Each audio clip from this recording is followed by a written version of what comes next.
எடுத்துக்காட்டுக்கு நீங்க சொல்ல போனா ஒரு காவல்துறை தனது கட்டுக்கோப்பில் வச்சிருக்கிற தமிழக முதல்வர் அது சரியாக கையாளவில்லை. இன்னைக்கு தூத்துக்குடி மாவட்டம் லாத்திக்குளம் பக்கத்துல வேடநத்தம் கிராமத்துல 17 வயசு பொண்ணு இறந்திருக்கு பாலியல் வன்முறை பண்ணி. ஆனா அந்த குற்றவாளி ஏற்கனவே பாலியல் வழக்குல உள்ள போயிட்டு வெளியே வந்திருக்கான். அப்போ தண்டனை இங்க கடுமையாக இருந்திருந்தால் இந்த பெண்ணோட மரணம் நடந்திருக்காது. அப்போ இங்க தண்டனை கடுமையாக ஆக்காம விட்டது யாரு? ஆட்சியாளர்கள் தான். அதே போல இவ்வளவு தூரம் கஞ்சா பழக்கத்துல இருக்குது. தமிழகத்துல எல்லாம் ஆளுகின்ற அரசோட ஒத்துழைப்போடு நடக்குது. இன்னைக்கு நேற்று தினம் தமிழக முதல்வர் சொல்லுதாங்க, போதையை ஒழிப்பதற்கு தனியா நாங்க ஒரு திட்டம் கொண்டு வரணும். ஏன் இத்தனை 5 வருடம் காலம் ஆட்சியில் இருக்கும்போது அது தெரியலையா? எவ்வளவு போதையினால எவ்வளவு இளைஞர்கள் பாதிக்கப்பட்டாங்க, பொதுமக்கள் பாதிக்கப்பட்டிருக்காங்க, இதெல்லாம் தெரியலையா? இன்னைக்கு ஆட்சி மாற்றம் தேர்தல் வரும்போது மட்டும் அது உங்களுக்கு தெரியுதா? அதிமுக ஆட்சியில் இருக்கும்போது இவ்வளவு தூரம் பெண்கள் மீது நடக்கிற அடக்குமுறையோ போதை பழக்கமோ இல்லை. இன்னைக்கு ஆட்சியில் வந்துட்டு எத்தனை இடத்துல பிரைவேட் பார், மக்கள் நற்பணி மன்றம், மக்கள் நலம் மன்றம் அப்படின்னு சொல்லி பிரைவேட் பார் எத்தனை இடத்துல வச்சிருக்காங்க, மகிழ் மன்றம் அப்படின்ட்டு. இது இந்த திமுக ஆட்சியில நிறைய வந்திருக்கு. நிறைய பிரைவேட் பாருக்கு நிறைய அனுமதி கொடுத்துருக்காங்க. இவங்க எப்படி போதை குறைப்பாங்க? இளைஞர்கள் இந்த ஆட்சியில பள்ளிக்கூடத்துல மாணவிகள் போதைப் பொருள் யூஸ் பண்ணாங்க. இதெல்லாம் எப்படி நடக்கு? இவங்க ஃப்ரீடமா போதையை விட்டதுதான் காரணம். பள்ளிக்கூடம் பக்கத்துல, தேவாலயம் பக்கத்துல, கோயில் பக்கத்துல, மசூதி பக்கத்துல போதைக்கு இவங்க அனுமதி கொடுக்கறது தான், அந்த பிரைவேட் பார்க்கு அனுமதி கொடுக்கறது தான் தப்பு. நீங்க சொல்ற இப்போ வேடநத்தம் சம்பவத்தெல்லாம் அக்யூஸ்ட் அரெஸ்ட் பண்ணியிருக்கு. காவல்துறை ஃபுல்லா சிறப்பாக செயல்பட்டுருக்காங்க. உடனடியாக நடவடிக்கை எடுத்துக்கிறாங்க. 10 நாளுக்கு மேலதான் அக்யூஸ்ட் அரெஸ்ட் பண்ணியிருக்காங்க.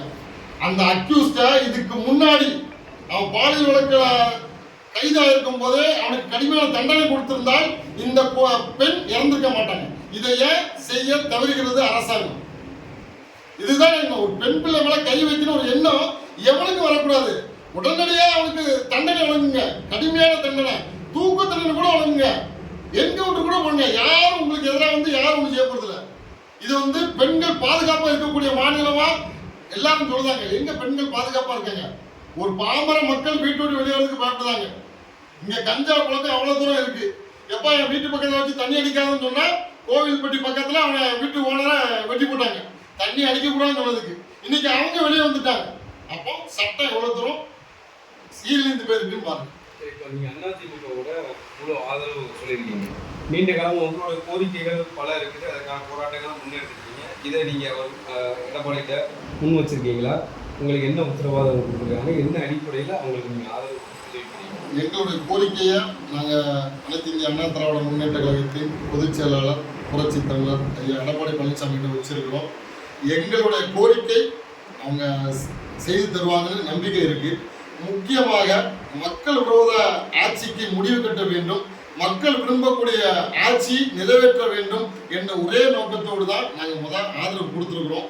அவங்க எங்களுடைய கோரிக்கையை ஏற்று வழிநடத்தி அடுத்து வருகின்ற உள்ளாட்சி தேர்தலில் எங்களுடைய சமூகத்துக்கு முக்கியத்துவத்தையும் பிரதிநிதித்துவத்தையும் வழங்குவார்கள் என்பது நாங்கள் நம்புவோம். கடந்த காலங்களில் உங்களோட பெயரை மாற்று சமூகத்துக்கு வழங்கும் போது அதிமுக ஆட்சி தான் இருந்துச்சு. அப்போ கூட நீங்கள் அவங்களுக்கு எதிரான மனநிலையில் இருந்தீங்க. இப்போ அந்த மனநிலை எப்படி என்ன ஆச்சு, எந்த நிலையில் இருக்கு? இப்போவும் நாங்கள் வேளாளர் பெயரை நாங்கள் எதிர்த்து நீதிமன்றத்தில் வழக்கு கொடுத்துருக்கோம். அந்த வழக்கு இன்னும் நடந்துட்டு தான் இருக்கு. அதில் எந்தவித சமரசமும் நாங்கள் போகலை. எங்களுடைய 42 உட்பிரிவுகளையும் ஒன்றாக இணைத்து வேளாளர் அரசாணை வழங்க வேண்டும் என்று நாங்கள் அனைத்து இந்திய அண்ணா திராவிட முன்னேற்ற கழகத்தின் பொதுச் செயலாளர்கிட்ட கோரிக்கை வச்சிருக்கோம். இப்போ நீங்கள் பிரச்சாரம் மேற்கொள்றீங்களா இல்லை ஆதரவு மட்டும்தான்?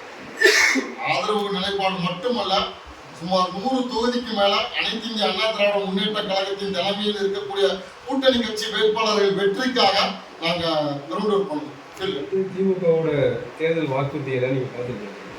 8000 ரூபாய் கூப்பன் கொடுக்குறாரு, நான் முதல்வர் திட்டம், இதுக்கெல்லாம் 1000 ரூபாய் எக்ஸ்ட்ரா இருக்குது, மகளிர் உரிமை தொகை கூட்டி கொடுத்துருக்குறாங்க. இதெல்லாம் பொதுமக்கள் வாங்கியிருக்கிறாங்க. இந்த நிலையில் மக்களோட மனநிலை எப்படி இருக்கும்? உங்களுடைய பிரச்சாரம் இது எப்படி வெளிப்படுத்த போகுது? மக்கள்கிட்ட நேரில் போய் களத்துல இறங்கி இந்த 5 ஆண்டு காலம் மக்கள் நடந்த பட்ட அவஸ்தைகள், பிரச்சனைகள், அவங்களுக்கு நடந்த அநீதிகளை எடுத்து சொல்லி நாங்க அதிமுகவுக்கு ஆதரவாக அதிமுக வேட்பாளர் வெற்றிக்காக நாங்க பிரச்சாரம் பண்ணுவோம். எடுத்துக்காட்டுக்கு திண்டுக்கல் மாவட்டம் பழனி பக்கத்துல, கொடைக்கானல் பக்கத்துல பாச்சனூர் கிராமத்துல 5 வயசு குழந்தை அரசு பள்ளிக்கூடத்துல தீயில் எரிக்கப்பட்டு இறந்துச்சு. அங்க இருக்கக்கூடிய அமைச்சரும் அந்த தொகுதி சட்டமன்ற தொகுதி பழனி சட்டமன்ற உறுப்பினர் அமைச்சரோட பையன் செந்திலும் அந்த குழந்தைய போய் பார்க்க கூட செய்யலாம். அந்த குழந்தைக்கு நீதியும் கிடைக்கவில்லை, நீதி எதுவுமே கிடைக்கல.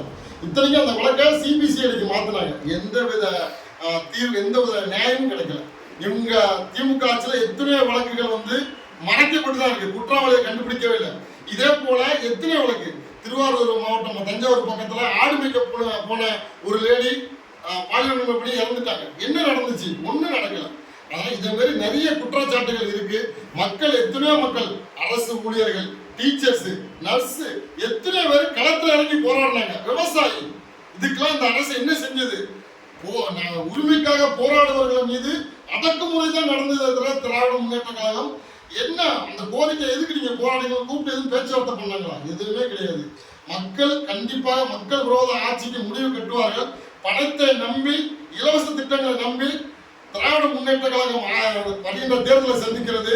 ஆனால் அண்ணா திராவிட முன்னேற்ற கழகம் மக்கள், அடிப்படை மக்களும் நலமாக வர வேண்டும், பாதுகாப்பாக இருக்க வேண்டும், இளைய சமுதாயம் நல்ல முறையில் வர வேண்டும் என்று அனைத்து இந்த அண்ணா திராவிட முன்னேற்ற கழகத்தை எல்லா மக்களும் ஆதரிப்பாங்க.